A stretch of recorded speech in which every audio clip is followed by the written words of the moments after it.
Ensley. I hope I got that that name right. Is it Ensley or Ainsley? Maybe I'm not so good with pronunciation, so my apologies if I don't get the name right. Muskan or Muskan, I think it's Muskan. Hello, everyone. Yeah, I'm glad you guys are starting to get out of your shell a little bit and starting to be part of the conversation that we're going to have hopefully quite soon. I'll share my screen in a little while. But for now, yeah, I think this view is good. We'll just give it another maybe minute or so. I think there are 1 or 2 people that might be running late, so that it gives us an opportunity. If you're in any place that's interesting, I usually just assume everyone's from South Africa, and because I'm in Johannesburg, I assume everybody's in Johannesburg, which is obviously crazy. But if there's anybody in an interesting part of the country, the continent, or even the world, and you'd like to share that, that'll be great as well. Happy to hear where you're from. Like I said, I'm from Johannesburg. I'll introduce myself formally. My name is Shahiem, by the way. But yeah, I'll say a full. At least Becca is in a good mood. Becca, I see the laughs joining from Durban. I'll be in Durban tomorrow, so you're part of the hood. Hopefully, the place will be warm. Yeah, I think when my clock hits 7:02, like Johannesburg again, the radio station 7:02, then I think we'll formally begin. There's a background, very noisy, failing to mute. I'm not sure. Do you mean there's something wrong with my audio? Hopefully, if there's anyone else that's having an issue with the way my audio works, please let me know. Hello, Kosi or Hosi Munyai from Johannesburg. Yeah, we'll start a conversation very soon.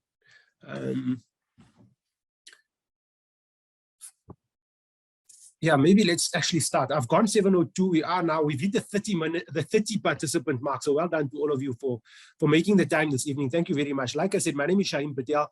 I'm the head of School for Commerce and Management at Region Business School. I also hit the MBA program as well as the PG DIP programs that form part of my portfolio. And so, yeah, somebody's talking about background noise. It would seem like it's only yours. So I'm just going to continue. And if anybody else has that issue, it will probably be brought to my attention via the phone. I do have a support team working with me in the background, so they'll bring it to my attention if I've got an issue with audio. Yeah, but like I was saying, these are programs that are part of my portfolio, and I assume that you are all here because you at some point in your life dreamt of having an MBA, dreamt of studying a PG DIP of some kind, leveling your career up, so to speak, leveling up your understanding of the way that the world works. And that's great. That's really something that you should be proud of. Thank you, Brandon. Thanks for that. Yeah.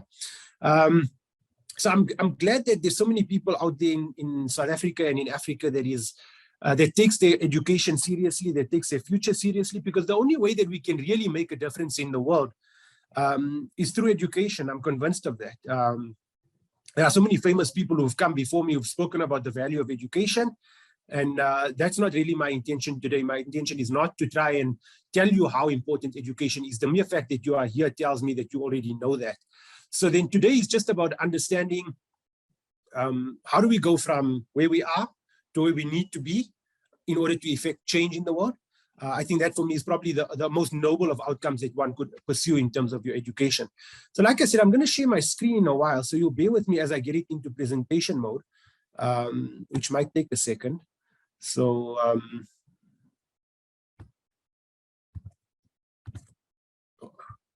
yeah, hopefully you can see that in a second in presentation mode. Yeah, it looks like my presentation is on. I'm going to just drop my image down a bit on my side. That's not presentation mode. That is.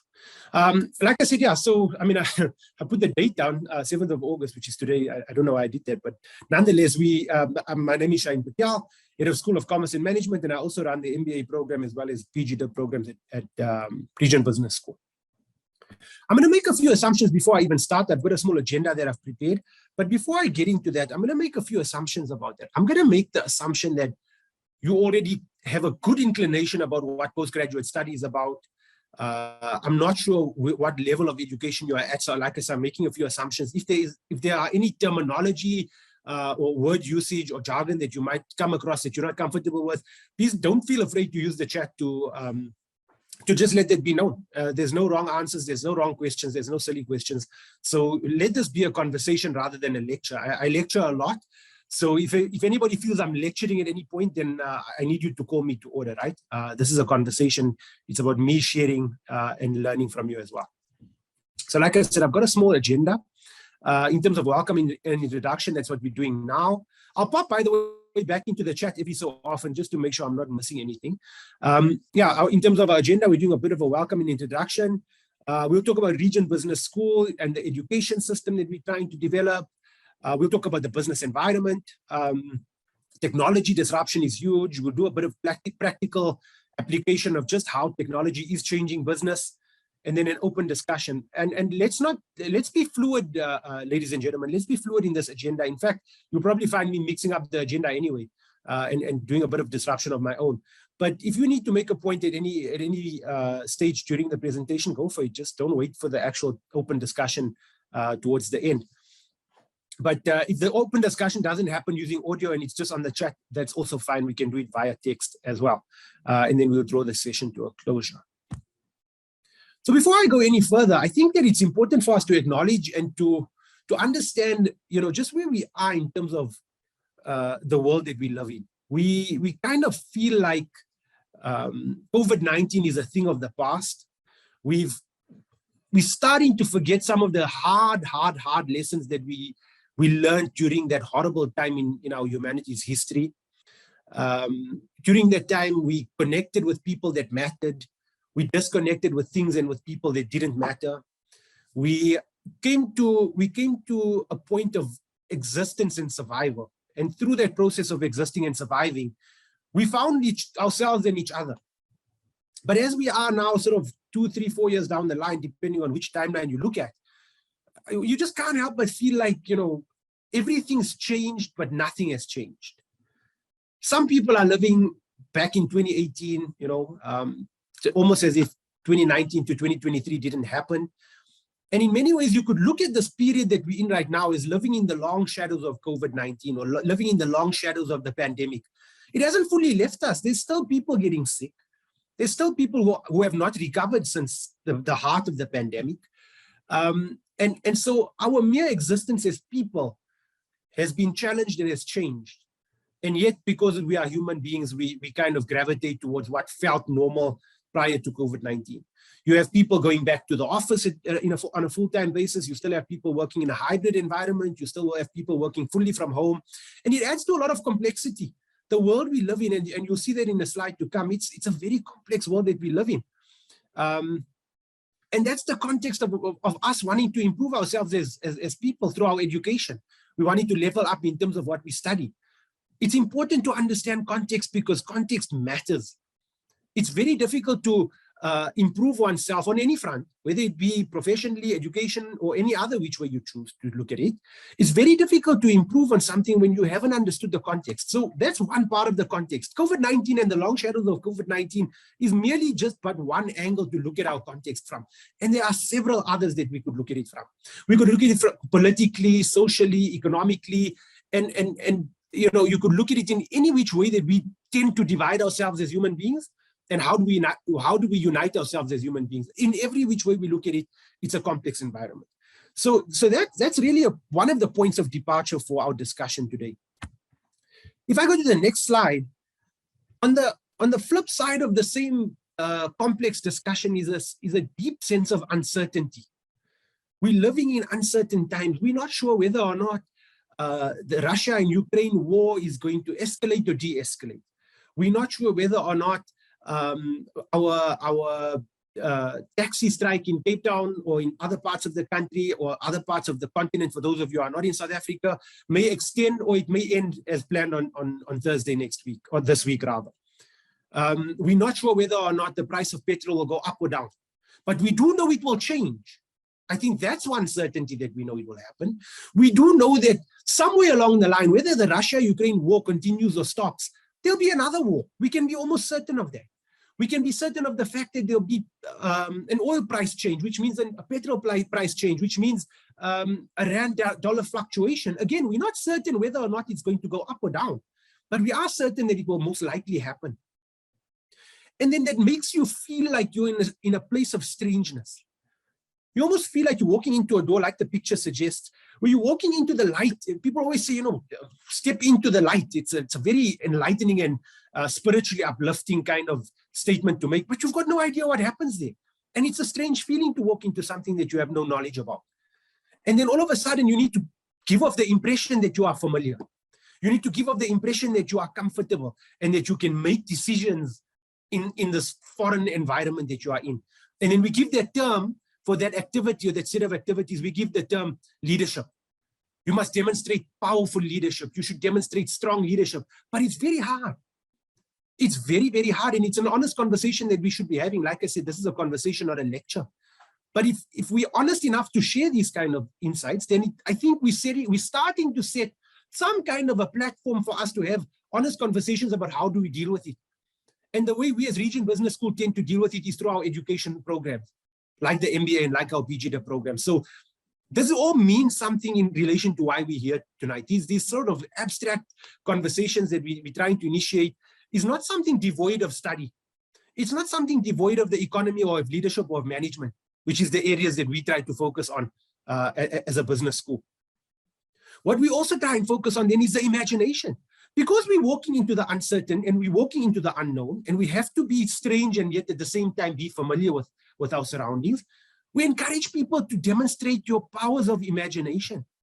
We encourage people to trust their intuition that says that if I walk into a place that I'm unfamiliar with, I already have the answers within me. If I show up authentically, I'm doing the best possible version of a leader that anyone could do. And it somewhat goes against the grain of what a lot of other academic institutions might promote to you. They might promote to you that, you need to follow the 7 P's of this and the 7 S's of this and the 5 Z's of something else. And don't get me wrong, those things have their place. And you'll see it a bit later on in my presentation. But it's important for us to have this context. Before we get into any form of detail, context matters, like I keep on saying. We dispersed physically, we dispersed emotionally, and we are dispersed mentally. As human beings, that's just unfortunately the nature of our lives, in particular on the backdrop against the long shadows of COVID-19. So how do you make meaning in a sense of almost crisis? It's so complicated. You can't extrapolate. Today and tomorrow feels the same, yet they're vastly different. And you almost feel like the house is on fire. You almost get a sense that our education system in some ways might be on fire. Our economy might be on fire. Our personal lives might be on fire. Our professional lives might be on fire. There's something really, I would say, unnatural about how we look and feel as society at the moment. And it's at a global level as well as a regional level and a local level. Nobody can say that, every single day of my life, there's no crisis, there's no fire to be put out, proverbially so. And so the real thrust of what we do as Region Business School is trying to give you the tools to put fires out. And not only to put the fire out, but to build something better than what was there, than what was on fire. If you had a house that's on fire and you manage to put it out, what tools do you have to go and build a bigger and better mansion? And to bring other people with you along the journey. Because it's pointless going and rebuilding a house for yourself, but your neighbor doesn't have a house. Or somebody across the road doesn't have a house. And so this analogy, dramatic as it may seem and dramatic as it may feel, is really indicative of where we are in our global and our local context as Africans. And I hope that there's some activity on the chat, either agreeing or challenging what I'm saying. Because again, as part of leadership, not everything is about agreeing with what you're being told. But if you are to disagree on grounds that are solid, that there's something defensible in what you're trying to say. But in essence, this, like I say, this overtly, probably for an evening discussion, somewhat unnecessarily dramatic picture is something that we can't escape. Because every morning when we wake up, there's some fire that needs to be put out. And hopefully you get the essence of this image. I mentioned earlier 2 words. I said we live in complex times and we live in uncertain times. For many of you, VUCA is not a new expression, so I won't spend too much time speaking about it. But for those of you who don't know what VUCA is, it's an acronym which translates to a volatile, uncertain, complex, and an ambiguous world. Volatility is everywhere. Uncertainty is everywhere. Complexity is everywhere. And ambiguity is everywhere. When we talk about volatility, the examples I was throwing around very loosely earlier on was around the price of fuel or the oil price. It's going to be volatile. It might go up 1 minute and go down the next.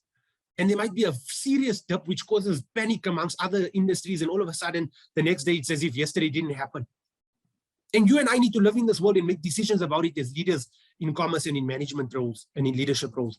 It's very, very tough. So the education alone, the textbooks and the lectures and the typical traditional academic artifacts that you get given as a student, that in and of itself is not sufficient to get you through. Volatility on its own. Forget about the other parts about VUCA. So we then, as an institution, need to equip you with something more than just a set of academic material, some lectures, some resource material, and ask you a few exams, and hopefully you're prepared to lead us into the world. I don't believe that in 2023 there is an education which is enough. I think that it's wholly and completely insufficient to just give students that experience. And I'll talk about that a bit more. I see there's a question on top. Maybe it's a good time for me to break. I'm so inspired to study MBA, but I don't know where to start. I don't know where to study. And I'm going to have to take that question in a little while, because it seems it's a little bit personalized to you, but perhaps there's other people who have a very similar question in their mind. So I'll come back to that certainly. And more than likely in my presentation, a lot of what you're hoping to have answered will come through in my presentation, hopefully, but we must address that question in a bit more detail. Coming back to VUCA, we live in an uncertain world. God forbid, heaven forbid, we have another lockdown of some kind for any reason, whether it be another strain of COVID-19 or some other reason for us to have to lock down our economy. We can't afford to do that. As an economy, like I say, in South Africa and in Africa and probably anywhere in the world, nobody can afford that kind of a shock to our global system of living. It's just not sustainable. It will be very, very hard to come back from that. But knowing that may or may not happen, it means that you and I need to make decisions about it. We need to prepare for it. As we look out from where we stand today on the 7th of August, as we look out into the future, what are the things that will probably happen? What are the things that we hope that will happen? What are the things that will unlikely happen? And what are the outliers that we hope will never happen? And we need to make conscious decisions and plans today to account for those maybes that are sitting in the future somewhere. And it's difficult. So again, your education, your typical traditional education is not going to be enough. And the other thing that is important, you can't do it on your own. You need a team of people that understands your mindset, that are going through a journey of discovery through education in the way that you are. And through that network, you start to prepare for the future and you make decisions accordingly. And hopefully this is hitting your ear in the way that it's meant to, because it's not your education is not something that is just meant for the wall, to be framed and put onto the wall, and somebody walks into your office and they say, wow, congratulations. Your education is a tool for change in society today, for tomorrow's problems. Complexity and ambiguity, I won't go much into it, but somebody once explained something to me very, very nice, which always stuck with me. The difference between something that is complex and complicated. Often people use complex and complicated as synonyms, right? I think many of us may do that. Like, oh, okay, it's a complex situation. Oh, it's a complicated situation. Actually, it's a bit different. The two words mean something completely different. When something is complicated, the answer is knowable, but maybe it's not easy to get to that knowable answer. So you may come with like a very long mathematical sum or a mathematical equation. 15 times 3 divided by 2 multiplied by 17 divided by 350.5. You get what I'm saying, right? It's a very complicated thing. It's long, but it's knowable. If you have the right calculator, you could follow the digits and the multiplications and the divisions and subtractions and additions, and you'll probably come to an answer, even if it is 100 terms long, right? 100 sort of operations, mathematical operations long, you get to the answer, but it's complicated. Something that's complex is not knowable necessarily. So a good example of something that's complex is traffic. When you leave for work in the morning and you look at your GPS and it tells you it's going to take you 37 minutes to work, unless nothing happens, it more than likely will take you 37 minutes to work.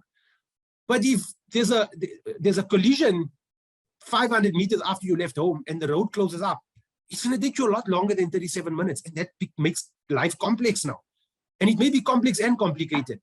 So I'm explaining something that is maybe semantics to many of you, but I think that the more we clarify our thoughts as leaders and as academics, the more we clarify the way we think, we'll start to clarify the way we talk. And when we clarify the way we talk, we'll start to clarify the way we behave. And again, we give the term for that leadership. We call that process of thinking, speaking, acting in one coherent manner. We call it the act of leadership and of management. Right? So let me move on from VUCA, because I think you get the point and a lot of the context of what I've been trying to communicate to you up until now. Let's shift gears a little bit. How do we respond to all of this? How do we start to, I've panicked you enough, I think.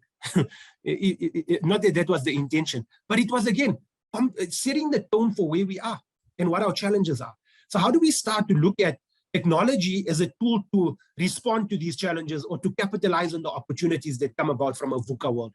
And McKinsey and Company, for many of you who know, a global leader in management consulting, they've come up with 12 disruptive technologies already implemented by and large. It's just how you apply these technologies, I suppose, that either wins or loses the game for you in whichever industry you may find yourself. I'm going to go through them very quickly. I'm not going to spend a lot of time because I want to do something a bit practical in a short while. Mobile internet and 5G, the rise of 5G technologies and faster internet, more accessible internet. People who never thought of having access to fast, reliable, speedy internet, all of a sudden they take it for granted. That's the world we live in right now. And you can think of your own examples of who those people may have been not even a year ago, and all of a sudden they never ever have a lack of access to internet because of technologies in mobile communication. Automation of knowledge work. Automation of knowledge work is an important one. If you look at the retail industry, if you look at even just take a call center or contact center as they call nowadays, you can phone any call center or contact center. A lot of the time you're speaking to somebody that's not human. You may not know it. It sounds human. There's an AI bot that's speaking to you and you'll have no idea that you're speaking to somebody that doesn't exist. And they have all the answers to all the questions that you have. And isn't it amazing? That's the automation of knowledge work. It's work that previously would be so tedious and so costly if the errors were made. And now you're relying on a robot, which is far less likely to make errors. So the automation of work, knowledge work is an important one. The Internet of Things. Somebody asked me on, Friday last week, I was teaching somewhere, and somebody asked me, how do you describe the Internet of Things? I said, the best way to describe the Internet of Things is reverse the order of the words. Things of the Internet. So anything that connects to an internet, beyond your cell phone and your tablet and your laptop and so forth, your fridge, your freezer, your aircon, your alarm, your CCTV cameras, all of these things that are connecting to the internet are examples of the Internet of Things. They are all interconnected and you can operate them to the tune of your preference. I was giving another example of cars. And you can sit on a hot day, if your car is parked out in a hot day, you can set your aircon to be at a particular temperature. So by the time you get into the car, you feel very cool. You don't have that heat that hits you. For those of you who are from the 90s like I am, you know very well what I'm talking about, right? I'm going to go a bit quicker on these things, but because you're getting the flavor of what I'm trying to say here. Cloud technology. There's some risks on that, by the way. There's a lot of risks about how do you manage technology and what are the cyber security risks that come about with it. Advanced robotics. I just mentioned earlier about talking to somebody who's not a human and sounds very much like a human. Autonomous and near-autonomous vehicles. I came across a very, again, everything comes with risks. There's an autonomous vehicle that mistook somebody's bald head for a mountain in the background and just continued driving and drove over the person. And that's really one of the things that you have to think about. You may not be in that industry, but it's part and parcel of who and what you do. Let me go. I think the one more that I wanted to do was the 3D printing. Sort of, I don't know if you can see my mouse, but to the left-hand side of the screen, you'll see 3D printing. 3D printing, by the way, amongst others, there are one or two others on the screen. But at Regent Business School, we very, very actively expose you not only to the outputs or what 3D printing can produce, but we teach you the process of how to 3D print and how to use 3D printers to solve a variety of problems in many different industries. And we have that facility at all of our learning centers across Southern Africa. So as a student, that is something that not only will you be able to utilize and learn, but you'll be able to essentially start an entrepreneurial endeavor of your own. which is a lot of our students have done. Let me go a bit quicker because, like I said, I want to get into more of the sort of postgraduate study. We're moving away out of the opportunities and how to respond to them using some technologies. But as you can see on the screen, everything is scrambled. We've got the Mars rover landing on Mars, and we've got different types of challenges that people have. At some point in the world, there's going to be a space repair shop or a mechanic repairing spaceships somewhere in the world. And I don't think there's going to be 100 years from now. I think it will be a lot quicker. You may see the McDonald's in the background, which is probably distorted a little bit. Maybe that's because there's other life forms that prefer that way. But it's a bit of a funny way of looking at something. If you look at the distance to Moscow, it's about 25 million kilometers away. So you can clearly see that life on other planets is already becoming a reality. Opportunities that come about with it. And you have to look at things through a positive mindset. You have to look at how can you capitalize it? How do you start a business to train people to drive and to move spaceships? These are realities that I think, if not our generation, certainly the next generation would have to think about very deeply. But nonetheless, let's start to think about Region Business School more specifically. And how do we partner with you? How do we partner with you, and how do you partner with us? How do we bring you into an ecosystem of education that speaks to all of this complexity and uncertainty in the VUCA world that we spoke about, along with the scramble from another, what already feels like another planet? This is how we do it. We do it on three fronts. We do it through, like I said, traditional education, because it always has its place. In fact, it will always be the foundation of any learning endeavor. You will never be able to fully escape learning in the traditional sense. I don't believe that. I'm young enough to say that with certainty, that I don't think we could ever escape traditional forms of learning. At Region Business School, how do we do that? We've broken up our school into 4 schools of excellence. We've got a School of Commerce and Management, we've got a School of Finance and Accounting, a School of Healthcare Management, and a School of Law and Administration. This is a constantly evolving ecosystem. There'll be more schools to come as and when the time presents itself. There'll be more offerings and more different programs. But suffice to say that construct of the traditional education ecosystem is well and truly alive at Region Business School to the highest caliber that we can find. We get we source the best talent that we can find from an academic perspective. We pride ourselves on our ability to incorporate the latest technologies in the academic experience for students. So that is firmly in place. The 2 other sort of blocks that you see on screen, you'll see the iLead Lab and the Red Hub. To the left is the iLead Lab. I mentioned a short while ago about the 3D printing. In the iLead Lab, that's where you'll find 3D printing. But you'll also find other 21st century digital skills that you'll start to learn. Laser cutting, for those of you who don't know what laser cutting is, it's a machine that you'll learn to use to practically cut anything, really. As far as your mind can conceptualize something, you'll be able to cut it, and almost on any, using any material. You could cut on leather, plastic, perspex, wood. It really is, there's a lot that you can do. We've got some robotics in the lab. We've got sublimation machines where you can print on t-shirts, and you can customize mugs.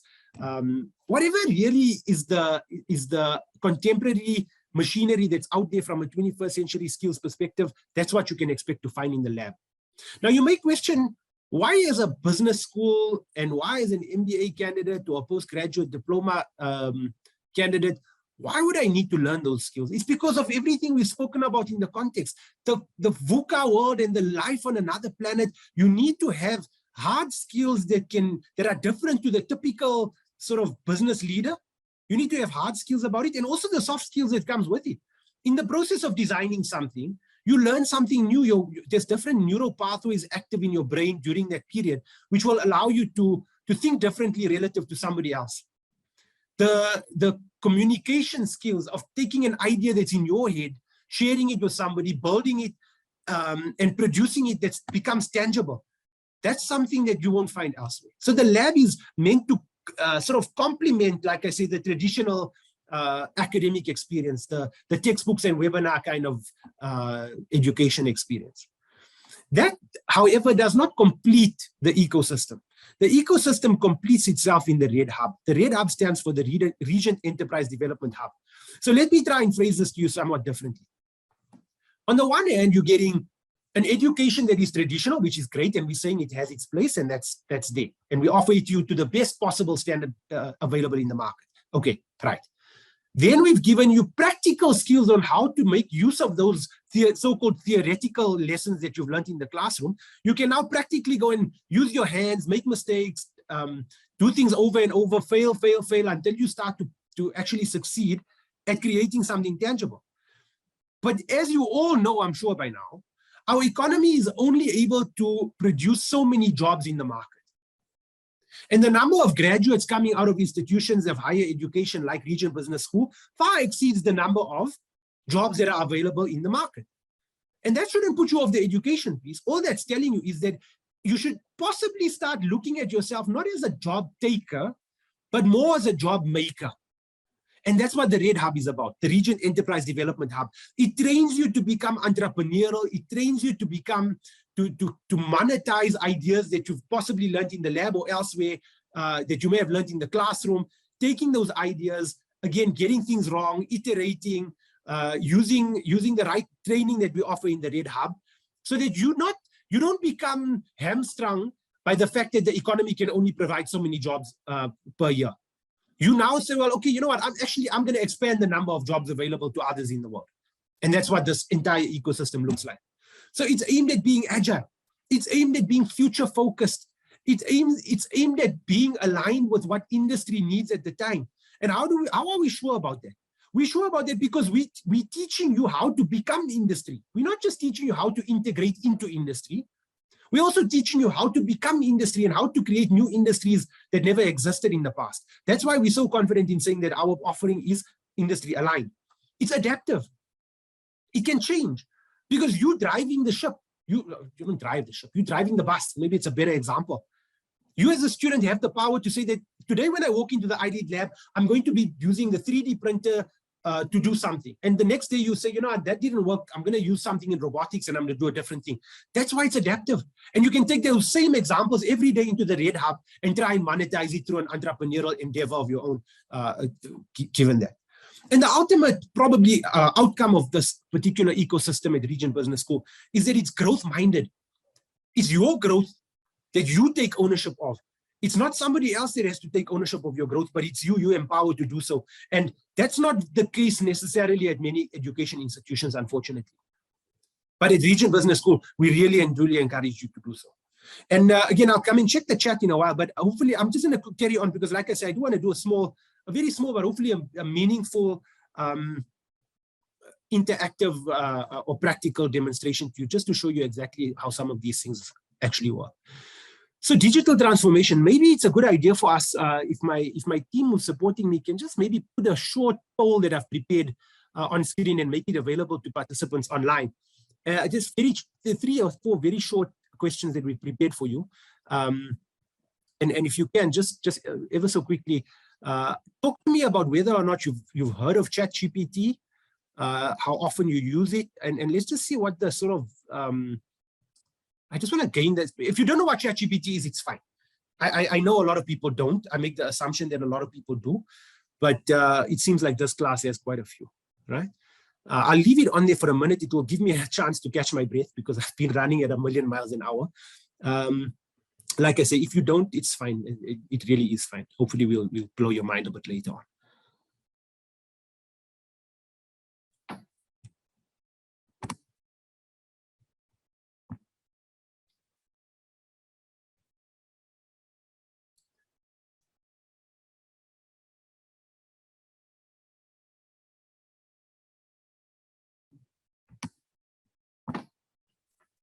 So you can probably see the results as well as because my screen is sharing, right?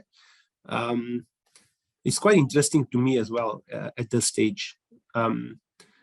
Maybe while we're still getting some more people to respond, it's a good time for me to just very briefly explain what Chachi PD is, because it seems as though there's about 14 people and probably a bit more. I think in the yes, there might be some people. I don't know. Anyway, let's just assume that it's only the 14 people. 33% is a large amount. Chachi PD is launched sort of towards the end of last year. I think it became very popular to the everyday average Joe on the street, roughly around November, December last year. It's an AI tool. It's actually a website. You can go and have a look at it. It's run by a company called OpenAI. What it really does is you can ask it any question and it will give you an answer. And I mean that almost literally. There's people who are writing code for different, computer software, and they ask Chachi PD to write the code. In the past, you needed to hire a consultant or an IT specialist to do it, and all of a sudden your AI can do it. It's writing poetry for people. It's singing songs for, well, not singing, but it's only text. It's not audio. In fact, now Chachi PD has something called DALL-E or DALL-E, which creates pictures. But anyway, we'll keep that for a little while, right? But you get the point. I think we've got enough responses that most people seem to have heard of it. Most people hardly use it, which again is somewhat surprising to me. And also there's only 4 people that have used it to launch a business. So to the 44 who have not launched a business, the 4 people online have shown you that it's possible to do that. So that's just how powerful this website is. It really is transformative in terms of technology. So as an institute, we're using Chachi PD today just as an example of our approach to AI, and more broader than AI, just to technology. It might feel somewhat unusual for a business school to behave this way, but we are convinced that wherever there's an opportunity for commerce, then there's an opportunity for a business school to play a role. If there's any opportunity for leadership to take place, for ethics to be important, then there's an important role for a business school to play. And that's why we meaningfully, practically approach these technologies so that you can actually benefit as a student. I'm going to just try and move away from the poll because that gives me a good insight, and hopefully you get some insights as well around this, right? Let me move a bit faster because I'm wary of time.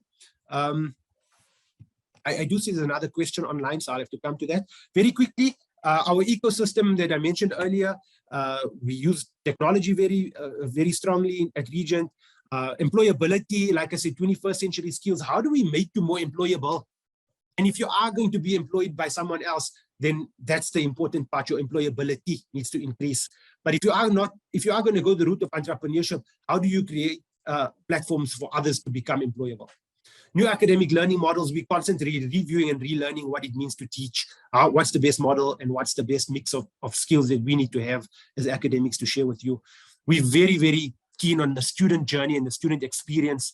As a Regent Business School student, we pride ourselves on giving you personalized attention. For those of you who have studied at Regent already at an undergrad level, you'd have hopefully experienced this. Our learner management system, or LMS, is central to our learning experience and how we communicate with students. Like I said, we've got a lot of online capabilities, and those are all imperatives for Regent Business School.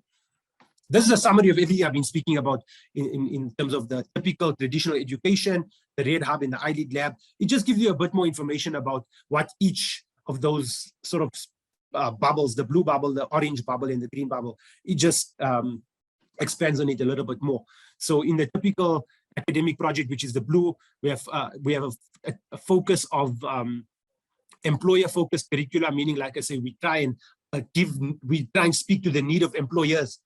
Even though you may not go an entrepreneurial route with your qualification, at the very least, you have a qualification and a series of academic interventions that speaks directly to what's needed in the market.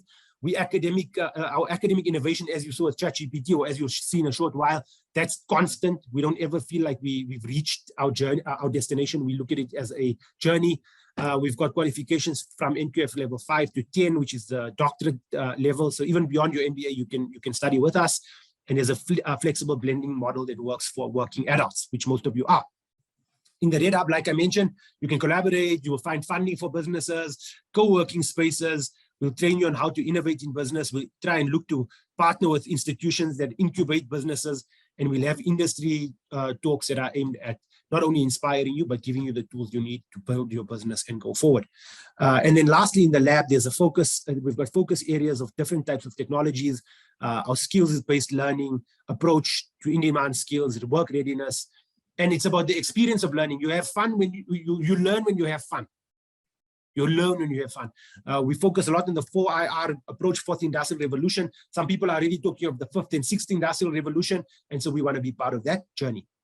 Like I said, I'm just going a little bit faster because I just want to keep in mind that we want to have a bit of a practical demonstration. Right. So what are the new leadership literacies, right? Leaders will perform best when they're at the edge of their competence, when they feel uncomfortable. When a leader is comfortable, they're not performing at their best. As a leader, if you want to be a leader, and I think all of you can, then you need to perform at the edge of where you feel comfortable and where your competency you start to question, am I good enough to do this or not? If you're operating there, you're more than likely doing well as a leader. And that speaks to that VUCA and scrambled world that we spoke about earlier. Number two, leadership will be much less centralized and distributed in the future. So it won't, gone are the days, or the days are coming to an end very soon, where a leader will emerge, but rather a set of leaders who are surrounding each other and making collective decisions. And we call that distributed leadership. And we'll say that the center, so to speak, will be very fluid. There'll be less control. There'll be less hierarchies.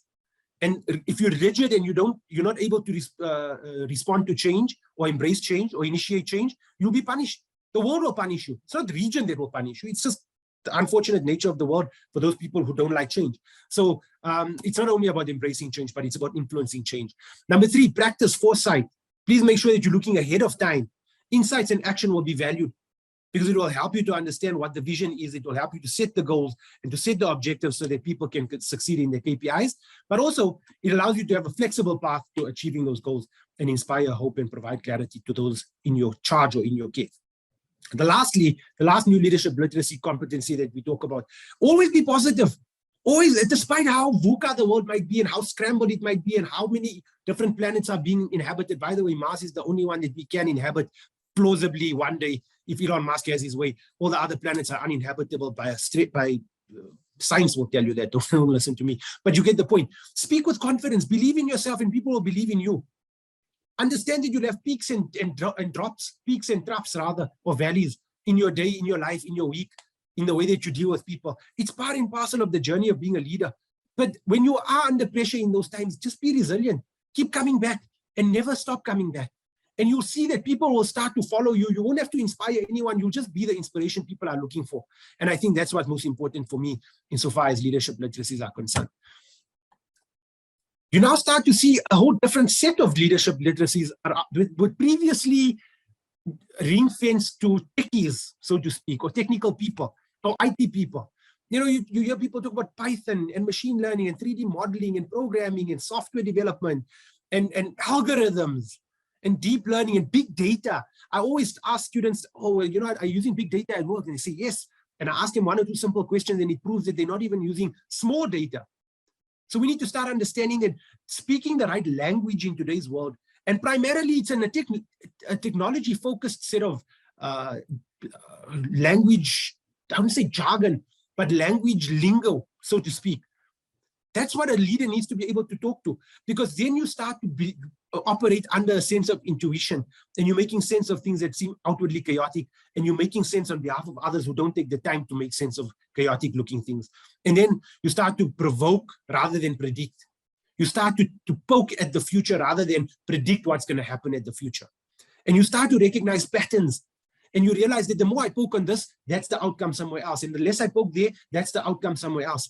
And all of a sudden, again, you get that word that we say we start to lead rather than to follow. We start teaching at the edge of chaos. That's where Region Business School is. We're looking out into a future that is not clear. We're looking out somewhat lonely. We often, as academics, we feel lonely because we're looking out into this future and we're preparing people for the future, and we're not sure exactly whether or not the future is going to pan out the way we thought it would. I mentioned earlier, when you look out into the future, what are the things that you will probably happen? What are the things you desire to happen? What are the things you don't desire to happen? All of those things may or may not happen. And we need to train people for the future. So it's not easy. It's cloudy, it's murky, it's musty. And you could fall off the cliff quite easily. But we'd have it no other way as this institution. Because we recognize that the more we push ourselves, the more we're taking our students closer and closer towards the edge. And like I say, it's at the edge where things happen, where the magic happens, so to speak. And we see this in our students' stories who come back after having graduated and tell us exactly how powerful the experience has been. And it's often painful during, but rewarding after. I think that's another good way of looking at education. If it's a little bit painful and uncomfortable during that process, it's okay. It doesn't have to feel 100% smooth, because leaders don't actually have the luxury of living smooth lives, unfortunately. So there's an old way and a new way of doing things. We choose to take the new way at Region. We choose to look at our MBA and our postgraduate diplomas as the ways of doing things completely different relative to the past. And again, hopefully in my small demonstration in a short while, you'll see how that manifests itself. There's a very nice quote which I'd like to end on this presentation before I go into a demonstration of some kind. Business leaders must not cling to old ways of doing business or allow inertia or complacency to prevent them from making the decisions that will make them eventually be forced to make. It's powerful. And so a quote attributed to Patricia Hewitt. And I think I'd like you to reflect on this quote. I'd like you, because what it does is it's telling you that rather control the change than be controlled by the change.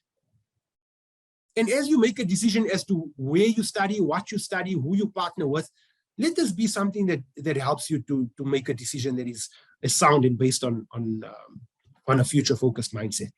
That's my presentation for now. So I'm going to go straight into, maybe I should stop sharing my screen for a second and come to the chat. And particularly the question and answer. So Koketso said, I'm inspired to study an MBA, but I don't know where to start. I don't know where to study, and I don't know what are the benefits of studying it because I really see posts that ask for MBA. Please help me. Okay, so hopefully everything I've said in the last 47 minutes is testament to what you need, is an answer to your question. Study at a place that embraces technology. Study at a place that empowers you to control and predict how the future may look, to be part of the movement rather than to follow the movement. I think that would be probably the most simplistic way to answer where do you study an MBA. It's not easy. The decision is not easy. The process of doing the MBA is not easy. But I think that if you can, I use the word partner in my presentation. If you can find the right partner, and I believe the Regent Business School is a right partner on the African continent right now, purely because of the way that we approach everything that I've been speaking about. Even how, hopefully that helps you, Koketso. Nkosana, evening, how do distance learning get access to the ID lab? I mean, the practical side. So if you're a distance student, Nkosana, you're more than welcome to make an appointment with the lab technician if that's the ID lab. And we do have some virtual options as well. Obviously, the virtual options to access the lab are somewhat limited. We're working on using technologies to make that even better going forward.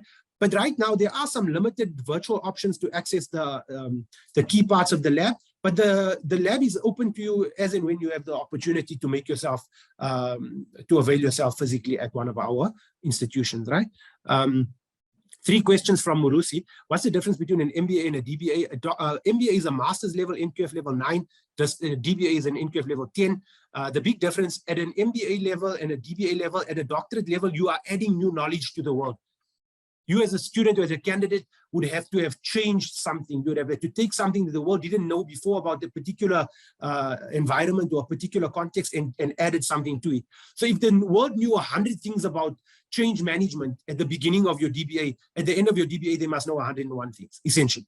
Whereas in MBA, you just become a master of the 100 things that are already there. It's a very crude, quick way of answering the question because I'm worried about time and other people also have questions. So hopefully that gives you, there's a lot more to it, but in summary, after completing a degree, does one do honours or PG Dip before?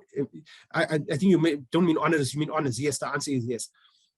Does MBA have types in case you wish to specialize in a particular thing? So we have an MBA, which is a general MBA, and we have electives that one could choose in second year. Our electives are quite wide-ranging. We have electives from healthcare management to public sector management, project management, fintech, Islamic banking and finance. So really there are a lot of options to you in terms of our offering at Regent Business School. So it gives you that flexibility to either work in the career that you're in right now, or the industry that you're in right now, or you could pivot into some other industry. And by the way, you could pivot multiple times in your career. So hopefully that helps with those questions in the chat. I see there's another question. Are the one-year courses just as good? What are the shortest certificates when it comes to business management? Generally, if you're going to get a CHE accredited qualification, a one-year qualification is the shortest. They are as good. But remember, whatever you study is as good as you make it. There's a lot of people who have advanced qualifications and just thought that will be the end. It's actually the beginning. The day one after graduation is the beginning of your actual showcase to the world of what you are capable of doing. We've got 10 minutes left, ladies and gentlemen. I wanted to do something quite innovative in terms of a showcase, right? So I'm going to I'm gonna take maybe I should have asked the question in the chat. I'm gonna take a random example of a business, right? example, I'm going to say, okay, you know what? I had a picture earlier on about the Mars rover or a shuttle on Mars. I'm going to be really ridiculous about this, just to showcase to you exactly how technology can work. I'm going to share my screen again in a second.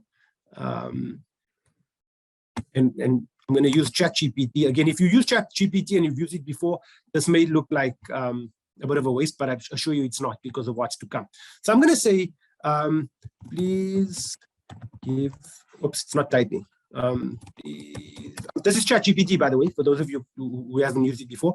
Please give me a business proposal in South African rands that is for a Mars rover vehicle business. Do not go over 2,000 characters. Right? For those of you who haven't seen Chachi PD work before, this is what it does for you. And you can see the speed at which it's doing it. Right? Now, I must also caveat this. It looks very impressive. As you can see, it's just literally smashing through the whole thing. Whenever you ask Chachi PD for something, go and check it again. Go and make sure that you make sure that it's given you the right information. But anyway, just by way of the chat, yeah, just let me know what you think about this, right? To me, it's quite impressive, but that's not where I wanted to end, right? So I'm gonna go to another website, and if you bear with me, I'm gonna stop sharing again.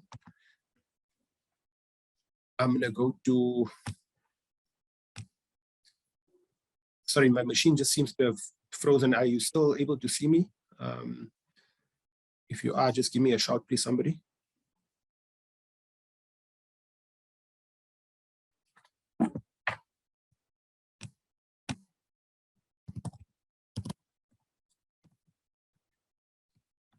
Okay, I'm going to come back and share my screen again. Hopefully, okay, so you guys are saying you can see it, right? Great. I'm going to share my screen again. I'm going to go to this website right here, smashinglogo.com, right? It's a little bit slow again. I don't know why my machine seems to have slowed down, but hopefully it will play the game with us.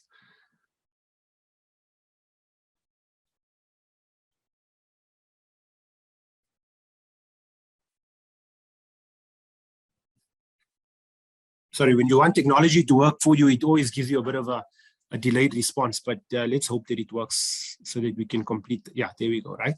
So this website essentially is an AI website that you can use to make a logo for your business. So I'm going to say, it's asking me for a logo name. I'm going to say Mars Rover Vehicles.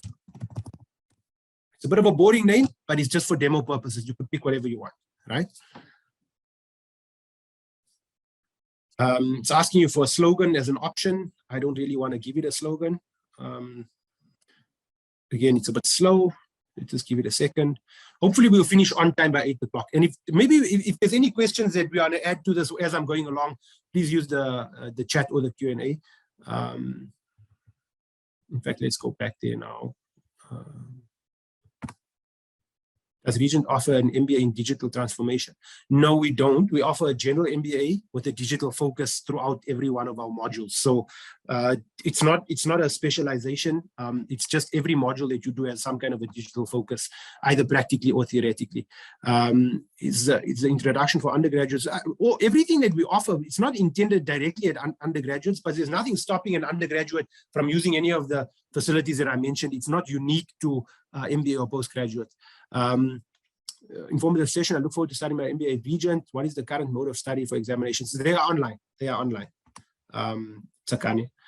Interested in starting a postgraduate diploma in accounting, but I finished my undergraduate in 2017. Would I need to do a bridging course? Junad, I don't want to answer this now, and I see you an anonymous attendee. If you could perhaps maybe just so difference between honors program and postgraduate diploma, I'll answer that as well. What is more beneficial, MBA, BBA, or Bachelor of Commerce? It depends what you're using it for. Let me deal with the anonymous attendee first. I think if it's possible to just maybe drop your email address, or maybe I'll drop an email address for you. and then you can send your questions to the email address, and then we can take that forward from there. And then the BBA and Bachelor of Commerce in general, BBA is generally for public sector usage, and commerce could work either way. Sorry, this seems like it's freezing, right? I'm gonna just refresh here. So to answer the question, BBA and Bachelor of Commerce, BBA is generally for public sector, but it's not exclusively used there. And so too, a BCom general is not exclusively used by the private sector. It could be used at public sector as well as in NGO. So really, it's about what you're trying to do with your qualification that matters most, right? I'm still back at my my logo creator. I just said it's a transportation thing. It's going to ask me for a couple of examples that I like. I'm just going to say this one. It's an ambitious business. You can clearly see they're just asking you for some very basic information. It's asking you for color. I'm just choosing the default color. I'm literally just rushing through this for the sake of time. And now it's going to take a couple of seconds. Usually takes a minute to generate your logo, right? So remember what we've done. We've done a Chachi PD business plan, which is fund ready. By the way, it's this one right here, right? As you can see, we're now generating a logo, all for free, by the way. So yeah, no cost to any of this as yet, right? And all of a sudden, there we've got a logo, Mars rover vehicles. You can use this now in whichever way you want to, right? It shows you different ways that the logo would appear, different styles, different colors. You'll probably see it like on different backgrounds as well. You might see a billboard. It just basically shows you different ways. There, it shows you in space. It picks up that you're working out of the world, and so it's quite impressive in that all of this can happen, right? Very quickly, I'm going to stop sharing again, so I can just go to another application, and it will be my last one before we close, where it will show you.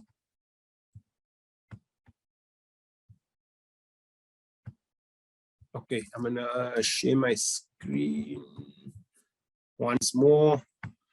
Right, there we go. Hopefully you can see my screen again. This is just Google Slides, like, you know, Google Forms, Google, what do they call it? Google Docs and so forth. This is Google Slides, right? I've enabled an extension up here called Magical Slides AI, right? I'm just going to open up my Magical Slides AI. As you can see, it's working at the bottom, right? I'm going to say Mars rover funding proposal. Okay, I'm going to go back to my Chachi PD. I'm going to copy paste everything that it told me. And remember, I asked it not to go over 2,000 characters. There was a reason for that, because the Google Slides AI tool doesn't allow you to go over 2,000 characters, right? So I'm copying all of this into here. Again, you must check that it doesn't go over the 2,000 characters. Sometimes Chachi PD doesn't listen to you when you talk. I'm going to ask for 10 slides. I'm going to let it chuck some images in there for me. I want it in English, and I'm going to hit generate. And then it will take 100 seconds before my presentation will be ready. I'll come back to this in a second. Let's go back to the chat. Okay. I'm going to stop share for a second so I can go back easily to the chat. Has this been in any way? Okay, so thanks. I've got your email address, right? So I'll make sure that somebody contacts you, Becca, and answers the questions that you've got. Yes, enrollments are still open for this year, Ketan. I just saw your question now. Sorry, there's other. I had to work back my bursary this year at work as they funded my PGTM. Next year, I definitely am. That's great. Yeah. Any other feedback? Maybe we can also do. There we go. Right, let me close this up quickly.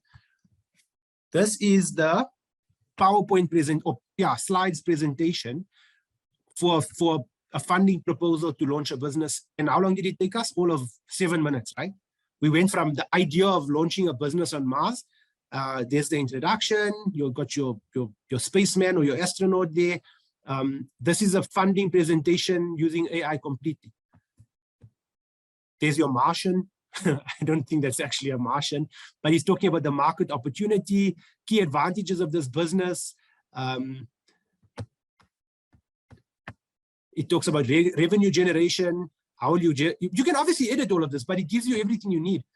Funding needs, how much money you need, so you can just input your amount in there, and you can add some more slides in there.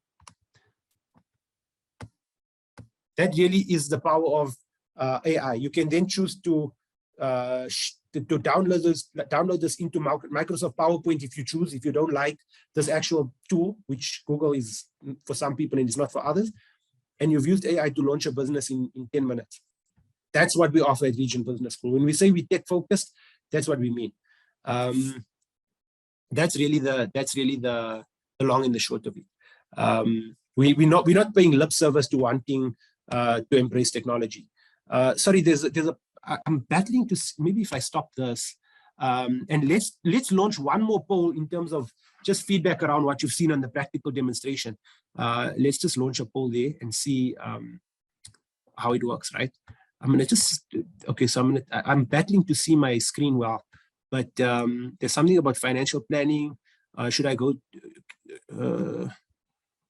I'm doing a postgraduate in financial planning. Is it possible to go straight into MBA, or should I do my postgraduate? Sorry, as you can probably see on my screen, it's very small. I would recommend it. It also depends on whether or not you finish, when you finish. But certainly, I would recommend the MBA as a good way to supplement your current study. I had to work my bursary back. Next year, I'm definitely back. I saw that before. MBA in healthcare management. Yes, sorry, I didn't realize. I should have mentioned this before. We've got two MBAs, two special. One is the general that I've been speaking about, and the other one is an MBA with a specialization in healthcare management. So that's specifically aimed at people that want to pursue a career in healthcare. It's a very powerful program. There's a lot of success that we've seen with it already, aimed specifically at that industry. So yeah, that's certainly something that we can look at, right? I'll share details as well. I was planning to register for MBA in the semester, but waiting for research results. I am a Region student. Yeah, everything just seems to be catching on my mouse, so I can't read the question well enough. The visual of the presentation, I'm not sure what you meant by that. Send me all the details needed to study MBA, including funds involved. I suppose you could also look at our website, Koketso, but nonetheless, we'll get somebody to contact you directly as well. That's not a problem. And then there's 3 other messages here. They never see the PowerPoint slide AI. Who didn't see the PowerPoint slide AI? Oh, that's somebody talking to me directly. I'm not sure why this was not. Let me share my screen one more time, because apparently it didn't show. So let's go back in here. For those of you who didn't see it, maybe I wasn't sharing screen at the time. This is the PowerPoint presentation or Google Slides presentation that was done completely by AI. As you saw, I didn't press anything. I didn't type in it. I just basically said what I want to do. I wanted to have a business about a Mars rover funding. And this is what it is. It's got an introduction, talks about where we are based in South Africa. We want to do some space technology with an astronaut. There's a business overview of what's going on and what the opportunities are, supported by scientific research on the Martian surface. What's the market opportunity like? Exploration of vehicles. Strategic location in South Africa is a cost-effective solutions. Key advantages of this business: it's driven by AI, it's customizable rover specifications, it's versatile. There's the revenue generation. Again, you can edit these as you need to. What are the funding needs how much money do you need from the investors that you presumably would be pitching this to, and why they should support and fund your business. And then you can add whatever other information you need to in the other slides. And then, like I said, if you want to download this into a PowerPoint presentation format, you just go download and you choose the PowerPoint option if you prefer to use PowerPoint. So I didn't realize, sorry, my apologies. I didn't realize I wasn't sharing screen when I did this earlier, but thanks for pointing that out to me. Yeah. Did we do the other poll? Yeah, there we go. We can just do another poll quickly. And as you're starting to do that poll, I'd like to start wrapping up. And I know we've gone 5 minutes over time, but I think it's been a worthwhile conversation as you start to participate in the poll. But hopefully you'd have learned a few things here. Hopefully you'd have, not that I needed to remind you of the context that we live in, but the context that just governs every part of our life is so important right now. That influences what we study, where we study, how we learn, who do we partner with in our learning journey.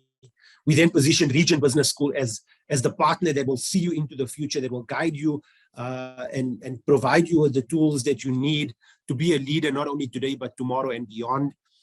We showed you the technologies and our academic ecosystem with our traditional approach to learning, as well as our innovative iLead lab, which focuses on 21st century digital skills as well as 4IR. We spoke about the Red Hub and how you can use Regent Business School's Red Hub as a means of launching a business. And then we did a very short, quick demonstration of just how the technology and you fund ready. You can go to, whoever wants to take this presentation and go and look for funding for a Mars rover, go for it. I won't take any IP for it. But it was more to show you just exactly how powerful this AI tool is. Or these series of tools, 3 tools: Chachi PD, the logo maker, smashing logo, and slides, magical slides AI, which is on Google. That was really the long and the short of it. Hopefully you've taken something out of the session that will direct you towards your study. It will give you the confidence that you need that Regent Business School is the right partner on your journey to education into the future. We'll engage with those who've asked us to. Please stay in contact. Please don't hesitate to get in touch with our team. It's been a pleasure presenting to you, and I hope to see you all at our induction and orientation as a student in semester 2, which is starting very soon. Thank you, everyone. Have a good evening. And from me, it's bye for now.